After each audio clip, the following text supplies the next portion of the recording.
Okay, welcome back to the second part of this tutorial of the PWM pair with the dead time.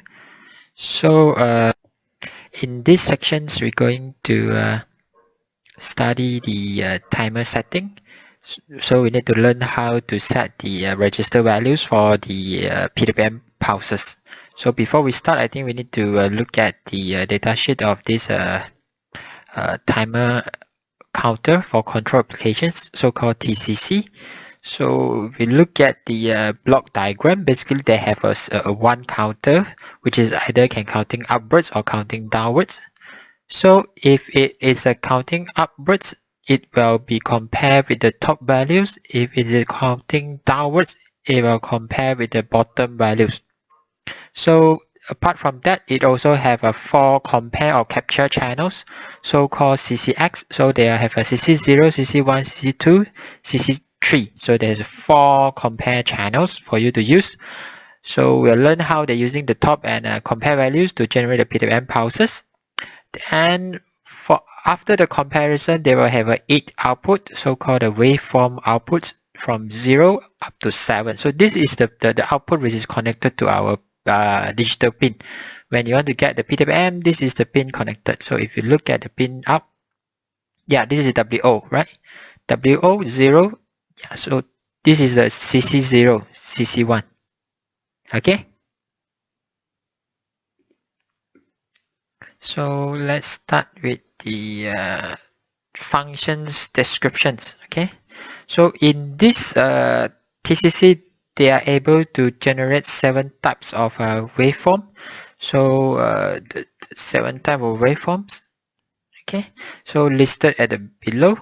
So the one we're going to use in this tutorial is the normal pulse width modulations. Okay. So we just use a normal pulse width, or so-called single slope. They will only have single directions, either counting upwards or downward. For the dual slopes means dual which is able to counting upwards and downwards together. So what we need is just a normal PWM, which is a single slope. Then the other two is a normal frequency and match frequency. So normally this is used for the timer interrupts functions. Okay. Then we refer to these tables. They have the MPWM, or they call it a single slope PWM. And the register they use is the PER register, which is used as a top values. Okay, this have to remember the PER register is used as the top values. Okay, then let's look into the descriptions on how this normal pulse width modulation functions. So if you look at the description, basically this paragraph explains how the functions works, and they tell you that the period of the PWM is controlled by the top values, and the CCX register is the one which control the duty cycle of the waveform. So there's a 2 register which will control your PWM pulses, which is the top values. And we discussed before, the top value in MPWM is using the PER register. So basically PER is referring the period, and the CCX is the one which control the duty cycle. Okay. So this is a 2 register into the manipulate or change the value so that we get the period and the duty cycle we want, or so-called frequency and duty cycle we want for our PWM pulses. So the next part is explaining how it works when up counting and when down counting. So basically they're the same, just one is counting upwards and one is counting downward.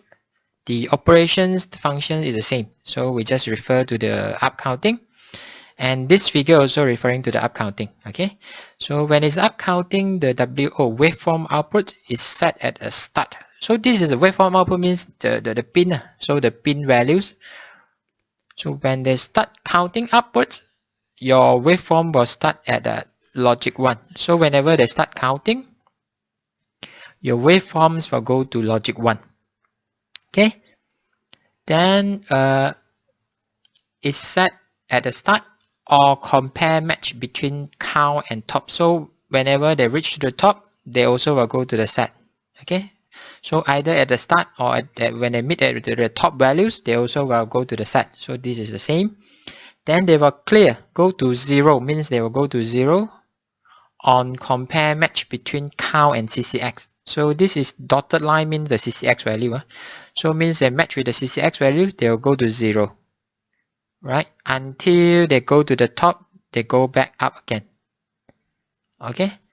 Then they meet. So this is the CC, so there's this in this is cycle they make the CCX at the top, so they will remain at high so nothing changed. So this is the complete PWM pulses. This is the complete PWM pulses. So from here you can know that basically the top is determining the period, then the CCX determine what is the duty cycle of your PWM pulse when you're doing up counting. Okay. So let's say I want to have a higher duty cycle. I can just put my increase my CCX value to higher values. So they will meet at here. Then only they will go to 0 at this point. So my waveform will become here. So let's say I want to have a longer period. So I just increase my top values so that it will go up higher again. So let's say this is my new top. Okay, so and this is my CCX. So it will go down here, then it will go there. So compared to this one will be a longer period. So this is how you change the period and the duty cycle by changing the value PR and also CCX. Okay, so the period will be determined. The period will be determined by the step size. So at the clock cycle, every clock they will count one values one by one until they reach the top. So let's say I have a 10 count in the whole period. Then I just times with the frequency of my clock. Then I will get the period 1 over f. I just time 1 over f. I will get the period of the whole PWM pulses. Let's say that my top value is a 10, right? Then I will get my period of my PWM pulses. Okay, so the next part we need to know how to get the frequency, right? So this is the formulas for you to get the frequency of your PWM. Then the FG clock underscore TCC is the one we use, which is the 48 megahertz. Remember just now we are doing, before this we're doing the clock, we are setting it as this one. So it's a 48 megahertz. Okay, so 48 megahertz, then divide by the n values times with the top plus 1. Okay, so it's a divide by the n value. The n value is basically the prescaler. The prescaler is it can be 1, 2, 4, 8, 16, 64, 56, and 1024, which means you can change the, you can resize the 48 megahertz. Maybe it's too high frequency, you can lower it by giving it a 2n. So it means that divide by half, you will have a 24 megahertz. Okay, then divide by the top values plus 1. Okay, the top value is the one we define in the PR register, right? So in here it's basically describe how is the normal PWM functions. This explain the functions, how it works, and this explain how you get the frequency. So this is the two important information you should know about this single loop PWM generations. So after we study all these things, then we will go to the register, function register. So how to set up our PWM by using the register. So the first one is the control register A. And if you look into the property, there's two things you need to notice. One is enable protected. So it means this register cannot be modified, or you cannot write any values into this register if the timer is enabled already. So you must disable your timer in order for you to change the values in this control A register. Okay, then there's another one, is called write synchronize, but they only refer to 2 bits, which is the enable bit and also the software reset, this 2 bit. So it means this 2 bit, when you want to change this 2 bit, you must do something called synchronize. Wait for them to be set, only you able to proceed. So if you look at this, look at the coding here, you may find something like this one. Yeah, enable, right? After I set, I do the enable. So you can see before I set everything up, I cannot do the enable. I only do enable after I set everything up. So initially they are disabled.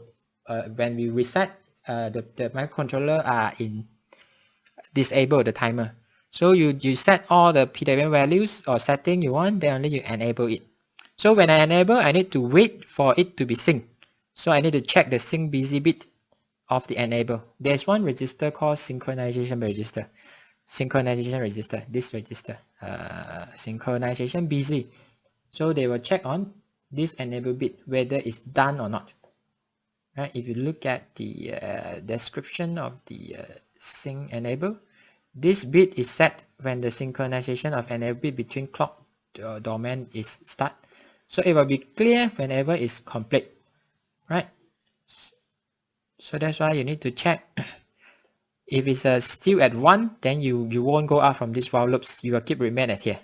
When it's 0, then you go out from the while loop, then you continue to the next coding. So this is why you need to do the synchronization. Okay, so you be notice about these two things. Enable means if you enable the timer, you cannot change the values in the control already. You need to in the register, you need to disable it, only you can change. And the second one is write synchronize, means you after you write something, you must wait until it's synchronized with the clock, right? For this 2-bit enable and software reset. So the one you need is the enable bit.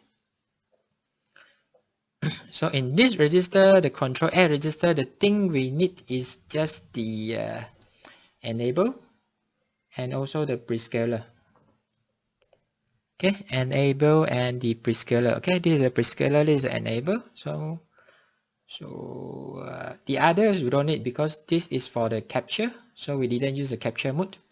Then the other is a log, standby mode, and resolution. This is to change the resolutions, but I think we don't need for application. We don't need to change the resolution to higher bit or lower bit. Okay. So this is the two things you need to change. So if you look at the prescaler, so the prescaler is here, right? So you are able to change the clock frequency by changing the values in this bit 8 to bit 10. So if I put 0 at bit 8 to bit 10, it will be divided by 1. So if I put 1 at here, it will divide by 2. So for our code, I put it at divide by 1. Okay, so if you want to change it to other prescaler, you can just change it here. Okay, this is defined in the Arduino code already. Everyone should have this thing. So you just change to 2, 4, whatever you want. So in my code here, I want 33 kilohertz. I need a 33 kilohertz, so I'm using 48 megahertz. I just divide by 1, then I get my PER is a 1453. So that I get 33 kilohertz using the formula in here. Using the previous formula just now, the one, frequency function.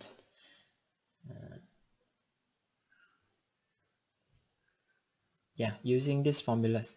Okay, so I'm using this formula to get. So my one is 48 megahertz. Then my n is a 1. My top value is 1 how much? 1543 is it? 1453 plus 1. Then it will be equals to megahertz. It will be equals to 33 kilohertz. Okay. So if you don't know what is a PR, just put PR here lah, right? Then you just manipulate the equations, bring it here and there, then you'll get your PR equals to 1453 in order for you to get 33 kilohertz. Okay.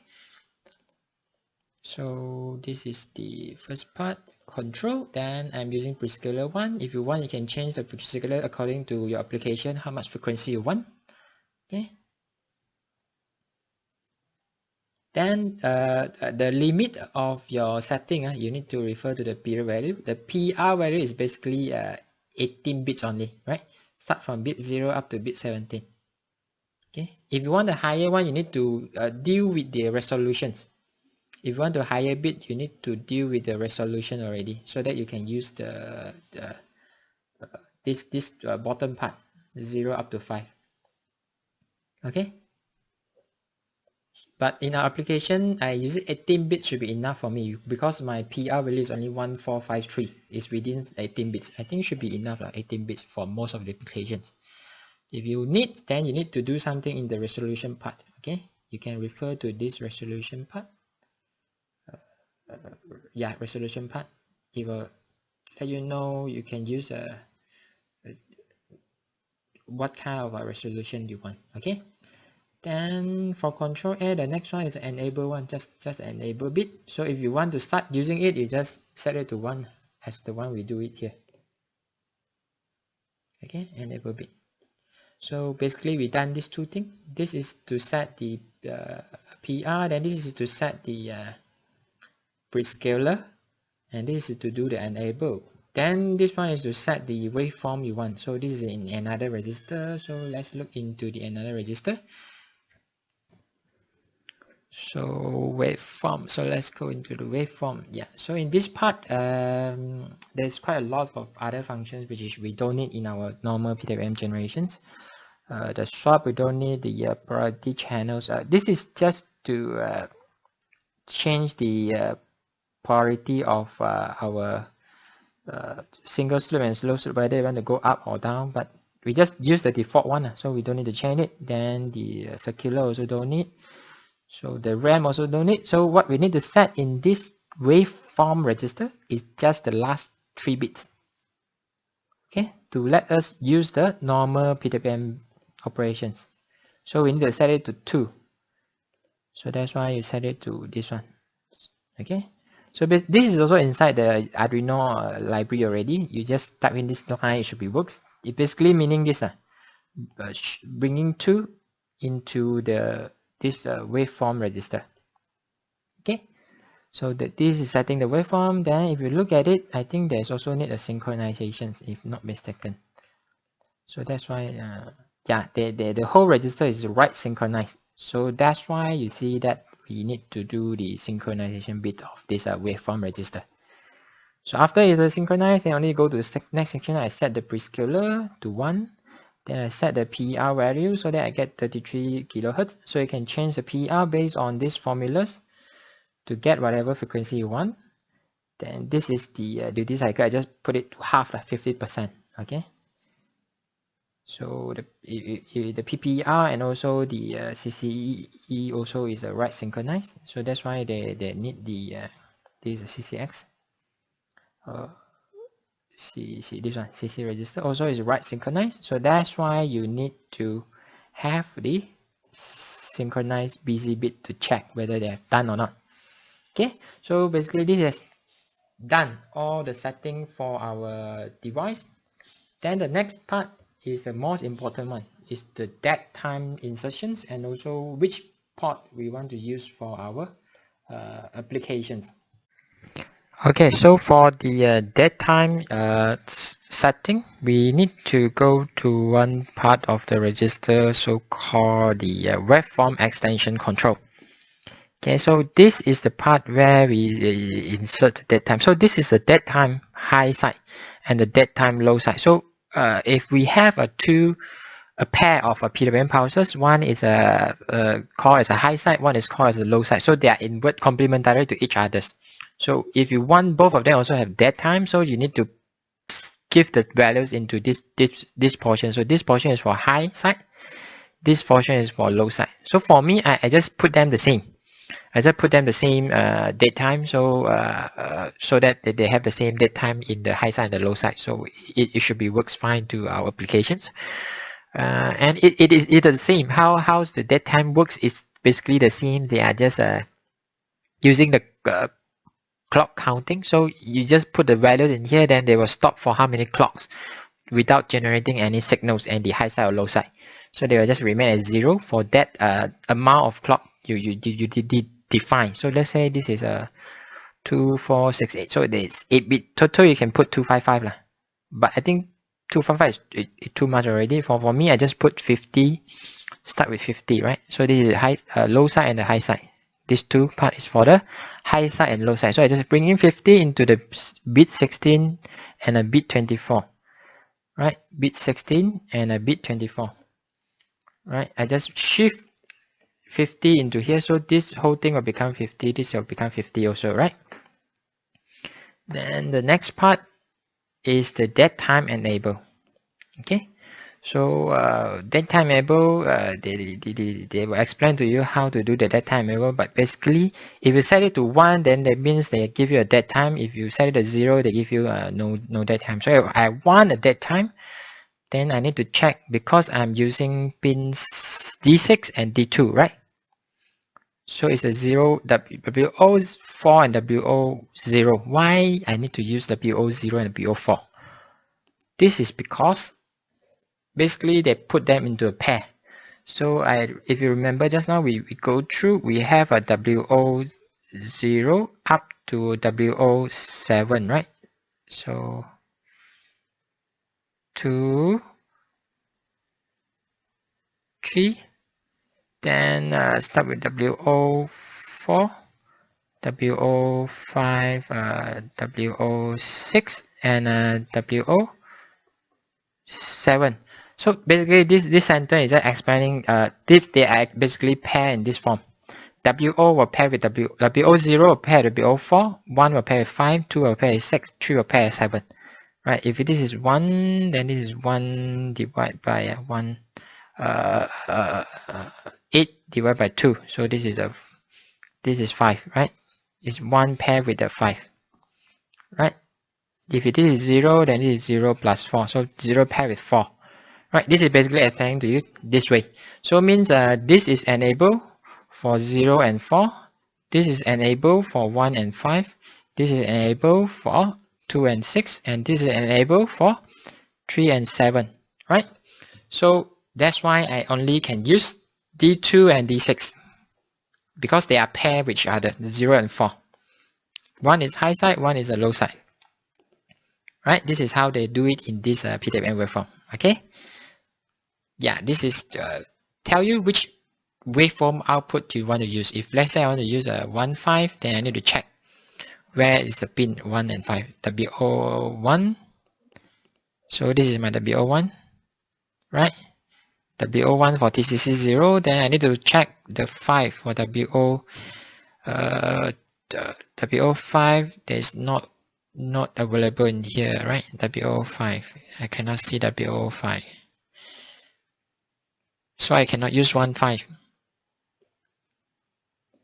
Right, so what I can do is 1, 5, 2, 6. I can use 2 and 6, these two. So these 2 pin I can use 8 and 9. I can use a pair also. Okay, then the next one is 3, 7. Yeah, this one also can. So 1, 5 cannot. I can using 0, 4. 1, 1, 5 cannot. This one can. Then 2, 6 can. Then 3, 7 also can. This is for TCC 0. Right. Then the next one, the last one is quite important, the OTMX setting. Yeah, this is the output matrix. So refer to this pin. Basically, this is telling you which compare channel will put into your waveform output. So if I set the values as a 0, then my CC compare 0 will go to my WO0. And this is 1, 2, 3, 4, 5, 6, and 7. Okay, this is my waveform output 0 up to 7. So my CC0 will go to waveform 0, waveform 1, waveform 2, 3, 4. So that's why you can see 4 is the same, 1 and 5 is the same, 2 and 6 is the same, 3 and 7 is the same. So by using these values, you are able to use 4 different pairs of PWM pulses. But in our Arduino, they don't have a 1, 5. So at maximum you can get is a 3 pairs only, right? The 0, 2, 3, 5, 6, and 7. 4, 6, and 7. 5 don't have. 1, 5 cannot, right? So this is the thing you can do by using mode 0. Okay, but if let's say I only want to use all is using 0, 1, I want to make them all the same, I can just using mode 2. So all my frequency will be the same, but since I'm using the same compare, right? So if you are using different CCX, so you just change this thing. TCC1, TCC2, TCC3, something like that. Okay, so that you can get the different TCC for your applications. So if you look at it, this one is a datetime, we insert 50, then the next one is a one, I shift it, change to 8. So you go to this one, I shift it to 8, so I just enable this one only, right? This is a bit 8, I enable, set 0 and 4, so I set it to 1, right? So this is what explain the code where I shift it 1. Then this is I shift 2 to that one is a waveform matrix. Yeah, I shift 2, which means I'm using this one. I'm using all CCO, okay? But if you don't change, it's the same because 1 and 4 is using the same CCO. You put the initial value 0, so be the same. So because I'm just using output 0 and 4, right? So they are using CC0. Am I using TCC0 also? So it will be the same if I didn't insert this line. So basically this explains the whole thing, right? So hope this helped, and the code of this thing is given in the slides, in the link in the below. So you can just get the code and try to modify it according to your application. So for you to set the frequency, you just need to set the prescaler either 1, 2, 4, 6, 1, 2, 4, 8, 16, something like that. You refer to the datasheets. You can change up to 1024. You can divide. Then by using these formulas, you can get your frequency you want by changing the PR. So remember, PR, if you didn't change the resolutions, it's only 18-bit 0 up to 17, right? And this is the duty cycle. So the duty cycle is based on this count values. So if it's a 1453 means it is full duty cycle. If it's a half, then 50 duty cycle. So you just change this value to get the duty cycle you want. Then this thing is this thing is the deadband, and also the enable it the deadband and which metrics you want to use. Okay, so I hope I explained everything in these videos, and if you have any questions, you feel free to comment below, or you can send me an email to ask about the coding. Okay, so I think that's all for this one. Then one thing you need to notice is this register.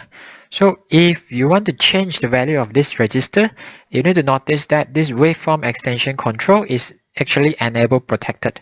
So means after you enable your timer already, you start the PWM counting already, then you cannot modify the deadband already, that time already. What you need to do is you need to disable it. So just set this to 0. Then you need to do the BCP also. Then only you can modify. After you modify, then only you need to enable it back again. So this is basically how you do if you want to change the that time after you enable it already. Okay, remember this is quite important. If you forget about this enable protected, it may stop your microcontroller from running if you put in the code. Okay, so this is a thing you need to remember. Yeah, things should be that's all. Okay, so this is the board I'm using to run the daytime PWM pulses. So I'm using pin 6 and 2, so I connected these two to my scope signals, and the ground pin I connected to my scope. So I can start to run the code, and you can see that in the screen of the oscilloscope. Yeah, so this is the waveform of the PWM pulses with the deadband. Maybe I shift it down so you can see that there's actually a dead time in between the two signal, right? And the high side and the low side also, they have the dead time. So basically this is the code which I'm using, which 50 values, the number 50 I put in the dead time sections. So you can try to increase whatever you want until you get the dead time values you want. So by adjusting the dead time in the coding. So basically this is a development board I'm using for my Arduino Nano board. Basically this is of Arduino Nano board, but it still can applicable for the Arduino IoT. Okay, so because most of the pin they are the same locations, just the voltage is different. This is Nano is 5 volt, this is a 3.3 volt. So as you can see in the oscilloscope screen, this is the waveform the PWM generated with the date time. Okay, so I think this concludes the tutorial of our a pair of complementary PWM pulses with date time. Okay, so thank you. If you have any question, you can leave a comment below, or you can even email me and ask the questions. Thank you.